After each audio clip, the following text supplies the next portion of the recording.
ETF index mutual funds నేర్చుకుని stock మార్కెట్లో రాణించాలనుకుంటున్నారా? వెంటనే ఈ నెంబర్కి కాల్ చేయండి. నమస్తే రమగారు. నమస్తే జయ. రమగారు, ముక్కోటి ఏకాదశి దగ్గరలోకి వచ్చేసాము. మరి ఆ రోజు యొక్క విశిష్టత, మనం ఏం చేయాలి, ఎట్లాగో స్వామివారిని ఎలా దర్శించుకోవాలి? ఉత్తర ద్వార దర్శనం చేస్తాం. ఈరోజు వైకుంఠ ద్వారాలు తెరిచి ఉంటాయట. ఎవరెవరు స్వామిని ఈ రోజున దేవాలయ దర్శనం చేస్తారు, విష్ణువాలయాలు ఏ విష్ణువాలయాన్ని దర్శించినా కూడా మోక్షం వస్తుంది అని చెప్తారు. అంటే మళ్ళీ కార్తీక పురాణంలో లాగా ప్రశ్నలు ఉంటాయి, అప్పుడే వచ్చేస్తాయా, అలాగే వచ్చేస్తుందా, ఓసారి చూస్తే వచ్చేస్తుందా అని. ఓసారి చూస్తే రాదు, కానీ అవకాశం వస్తుంది. మనం ఒక ఊరు వెళ్ళాలి, బస్సు ఎక్కాలి. అవును, మీ ఇంట్లో ఉంటే బస్సు ఎక్కుతావు, నువ్వు బస్ స్టాండ్కి రావద్దు, రావాలిగా. బస్ స్టాండ్కి వస్తే 36 బస్సులు ఉంటాయి. ఏదో ఒక ఊరు వెళ్ళేందుకు ఒక మార్గం కనిపిస్తుంది, అంతేగా. అది అట్లా ఆలోచించాలి. అది ఈ అన్ని బస్సుల్లో ఏదో ఒక బస్సు నీది. నువ్వు మోక్ష ద్వారానికి బస్సు ఎక్కుతావా, ఇంకేదైనా పక్క ఊరికి బస్సు ఎక్కుతావా, అది వేరే కథ. మనకు కావాల్సినవి ఏవైనా. కర్మక్షయం జరుగుతుంది. మనం ఎన్నో రకాలు చేసుకొని ఉంటాం కదా, అవి తగ్గుతాయి, వాటిని ఖర్చు పెడతాం మనం.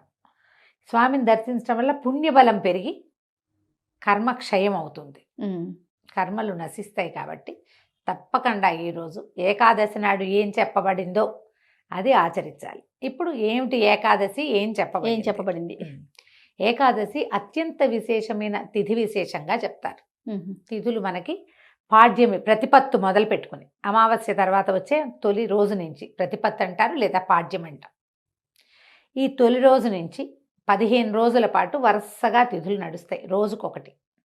ఒక్కొక్కసారి ఆ తిథి చిన్నదవ్వచ్చు, ఒక్కో తిథి పెద్దదవ్వచ్చు.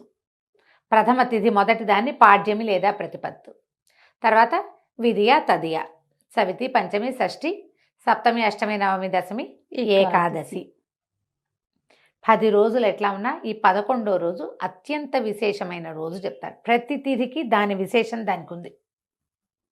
ప్రతి తిథికి ఈ తిథులన్నిట్లలో చతుర్దశి దాకా ఉన్న తిథులలో అత్యంత విశేషమైన తిథి, మనకి మోక్ష మార్గాన్ని చూపించేది ఏకాదశి. ఈ ఏకాదశి అనే తిథి స్వరూపము సాక్షాత్తు విష్ణువంశ సంభూత. విష్ణుమూర్తి మురాసురుడనే ఒక రాక్షసుడితోటి యుద్ధం చేసి, ఆ యుద్ధకాలంలో వాడెప్పటికీ మరణించకపోతే అతను జలాశయంలో దాక్కుంటే ఈయన ఒక గుహాంతర భాగంలో నిద్రించాడట, అలసిపోయి. విష్ణువు కూడా అలసట ఉంటుందంటే ఉంటుంది, జగన్నియామకుడు అయితే మాత్రం ఆయనకు అలసట ఉండదు అనుకోవడానికి వీలు లేదుగా. ఏదో కారణంతో అలసిపోయాడు. ఆయనకు ఒక ఇంత విశ్రాంతి తీసుకుంటుంటే ఆ మురాసురుడు నీటిలోంచి వచ్చేసి గుహాంతర భాగంలోకి ప్రవేశించి విష్ణువు మీదకి ఆయుధం ఎత్తాడు. అయితే ఈ నిద్రలో ఉన్నటువంటి విష్ణుమూర్తి శరీరంలోంచి ఆయన యొక్క అంశాస్వరూపం, ఒక కళ ఆయనలోంచి, విష్ణు కళ ఒకటి బయటకు వచ్చి మురాసురుణ్ణి సంహరించి, ఆ వచ్చిన కళ స్త్రీ స్వరూపంలో ఉంది, ఒక కన్యకా స్వరూపంలో. తనలోంచి బయలువడినటువంటి ఆ విష్ణు కళకి ఏకాదశి నామధేయం చేశాడు విష్ణువు. ఆయనకి అత్యంత ప్రీతిపాత్రమైన తిథి స్వరూపాన్ని ఇచ్చాడు. దానికి రోజులలో, మానవులు గణించేటువంటి రోజులలో ఒక రోజు నీది. నీ రోజున నన్ను స్మరించిన వాడికి మోక్షం లభిస్తుంది. నీ రోజున నా కోసం ఉపవాసం చేసేవాడికి మోక్షం లభిస్తుంది, విష్ణు సాయుధ్యం లభిస్తుంది అని ప్రపంచం మొత్తానికి అవకాశం ఇచ్చాడు. ఈ ఏకాదశి నాడు ఉపవాసం చేయటం, పైగా ఈ తప్పించుకున్నటువంటి, మరణించినటువంటి మురాసురుడి యొక్క సహస్రాంశం ఒకటి ధాన్యంలో దాక్కుంది, బియ్యం అని చెప్తారు, అది వరి బియ్యంలో దాక్కున్నాడట. అందుకని ఏకాదశి నాడు ఎవరైతే బియ్యం తింటారో వాళ్ళల్లోకి తామసిక అంశ, ఈ ముర అంటే వాడెవడో ఒక వ్యక్తిగా చెప్పడానికి వీల్లేదు. ఈ రాజసిక తామస గుణాలు, వరిషడ్వర్గాలు మొదలైనటువంటి తామస శక్తులే మురాసురుడు. ఆ తమస్సు బియ్యంలో ఉంటుంది ఈ రోజున. ఇప్పుడు మనం ఎట్లా లెక్క పెట్టాము, చంద్రుడి తాలూకు 10 రోజులు, 11వ రోజు ఇది. చంద్రుడి కళ పెరిగిన 11వ రోజు. ఈ 11వ రోజు మనకి పంటలు పండటానికి కారణమే చంద్రుడు, సూర్యుడే కాదు, చంద్రకళ కూడా. చంద్రకళ కూడా పంటలు పండటానికి, ఆ మనకి వాతావరణంలో ఉండే తేమ శాతం చంద్రుడిది, తేమ, ఆ తడి, మాయిశ్చర్ చంద్రుడి వల్ల వస్తుంది. ఇప్పుడు ఈ చంద్రుడి కళలు పెరిగేటప్పుడు ఈ 11వ రోజు నాడు ఆయన వల్ల పుట్టేటువంటి ఈ ధాన్యాన్ని గనక తింటే మందత్వం కలుగుతుంది మానవులకి, బద్ధకం పెరుగుతుంది. అందుకేనా? బద్ధకమే తమస్సు, ఓ. నిద్ర అదంతా చీకటి కదా. అందుకని ఈ ఉపవాసం. ఒక రోజు మానేయి అని చెప్తారు. ఒక్కనాడు మనం అన్నం మానేస్తాం, ధాన్య సంబంధమైనవి ఏవి తినము, ఏం తినం, పప్పులు తినకూడదు, ఆ, ధాన్యం వరెండం తినకూడదు, ఆ, చిరుధాన్యాలు తృణధాన్యాలు నో, ఏమీ లేవు. ఆ. మర్నాడు తినేసరికల్లా నువ్వు మామూలు అవుతావు. ఓహో. ఈ ఒక రోజు తప్పించటానికి ఈ రోజును పెట్టారు. 10వ నాటికి దాంట్లో వచ్చేటువంటి ఆ ప్రత్యేకమైన తమస్సుని జయించటానికి ఈ మన ఏకాదశి నాడు ఏమి తినకండి, ద్వాదశి నాడు అన్నదానం చేస్తాం, మనము తింటాము, అందరికీ ఇతరులకి దానం చేస్తాం. భోజనం పెడతాం. ఇది మంచిది. ఇదంతా ఒక లెక్క ప్రకారం ఈక్వేషన్ ఏదో డిఫరెంట్ గా చూడండి లేదు. రమ్మగారు, మనము ఆరోగ్యపరంగా చాలా మంచిది ఫాస్టింగ్ ఉండాలనుకుంటాం, దీని వెనకాల ఆధ్యాత్మికత ఉంది, ఉంది, సైన్స్ ఉంది. సైన్స్ కూడా ఉంది. ఆ. అందుకని ఉపవాసం ఉండి దీనికి మళ్ళీ ఆ ఏకాదశి తాలూకు ముందు భాగమైనటువంటి దశమి నాటి రాత్రి కూడా అన్నభోజనం చేయకూడదు, మ్మ్. ఫలహారమే చేయాలి. అదొకటి. ఏకాదశి నాడు 2 పూటలు 3 పూటలు, ద్వాదశి నాడు ఉదయం అన్నం భోజనం చేయటం, అందరికీ పెట్టడం. మళ్ళీ ద్వాదశి నాటి రాత్రి కూడా అన్నం తినకూడదు. మనని ఎన్ని పూటలు మాన్పించారు అన్నము? దశమి, ఏకాదశి 2, ద్వాదశి రాత్రి 4 పూటలు, ప్రతి 15 రోజులకు ఒకసారి 4 పూటలు నో అన్నము. ఇదే కాదు, పౌర్ణమి నాడు అన్నభోజనం లేదు, మ్మ్. అమావాస్య నాడు అన్నభోజనం చేయకూడదు. పౌర్ణమి అమావాస్యలని మనం మర్చిపోయాము, ఏకాదశిని మాత్రం కొంచెం గట్టిగా పట్టుకున్నాం. వదల్లా. ఇంకా పౌర్ణమి తిథులు, పౌర్ణమిలో దీంట్లో సంక్రమణంలో సూర్య సంక్రమణ ఉంటుంది, అప్పుడు కూడా అన్నం తినకూడదు జయ. మ్మ్. అది ఆ నియమం ఉంది. ఉపవాసం సంక్రమణాల్లో కూడా అన్నభోజనం చేయకూడదు. సంక్రమణాలు మెల్లిగా కలియుగ ప్రారంభంలో తగ్గిపోతాయి, అమావాస్యలు పౌర్ణములు మెల్లిగా కాలం ఎక్కేసరికి పోయినాయి. ఇంకా ఏకాదశులు మిగిలిన్న కాలంలోనే, పుణ్యకాలంలోనే ఉన్నాం మనం.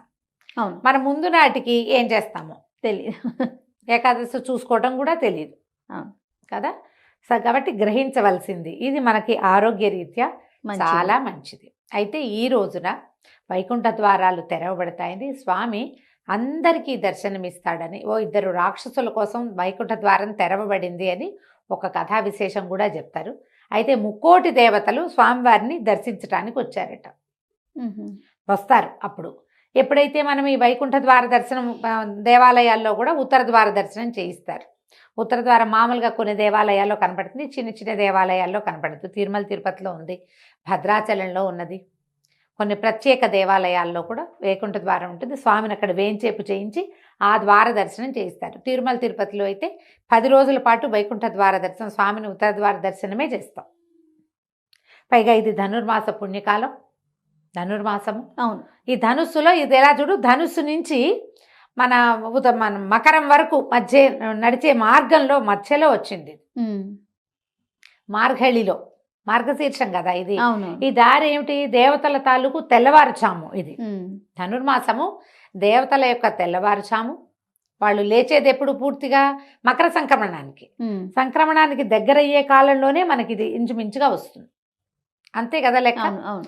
సో ఈ కాలంలో మనం ఏదైనా దేవాలయ దర్శనం, విష్ణువాలయంలో స్వామిని వేంచేపు చేయించబడినటువంటి అర్చామూర్తిని కాకపోయినా మూలవర్లు కాకపోతే ఉత్సవర్లని దర్శనం చేసుకుంటాం కదా. పిచ్చిగా జనం ఉంటారు దేవాలయాల్లో విపరీతంగా, అయినా కూడా ఒక్కసారి దర్శనం చేసుకుని ఈరోజు ఆయనదని జ్ఞప్తి పెట్టుకుని, పైగా ఈ 3 కోటి ఏకాదశి నాడు కనుక ఉపవాసం చేస్తే 3 కోట్ల ఏకాదశులు ఉపవాసం చేసిన ఫలితం లభిస్తుందట.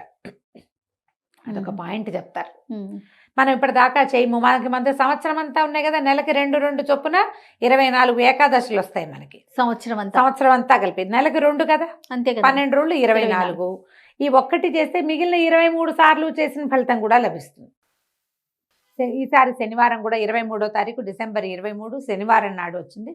శనివారం కూడా కలిసి వస్తే మరింత విశేషం అని చెప్తారు. శనివారం విష్ణు వారంగా చెప్పుకుంటాం కదా, వెంకటేశ్వర స్వామి వారికి శనివారాలే మన ఉపవాసం. అవును, అవును. ఇప్పుడు ఇలాంటప్పుడు ఉపవాసం ఉండి శివాలయానికి వెళ్ళినా కూడా ఫలితం లభిస్తామా, అందులో ఏ అనుమానము లేదు. ఉత్తర ద్వారంలో స్వామి ప్రత్యేకంగా వేంచేసి ఉంటాడు కాబట్టి వేంచేసి ఉన్న సమయంలో చూడగలిగితే మహత్తరంగా ఉంటుంది.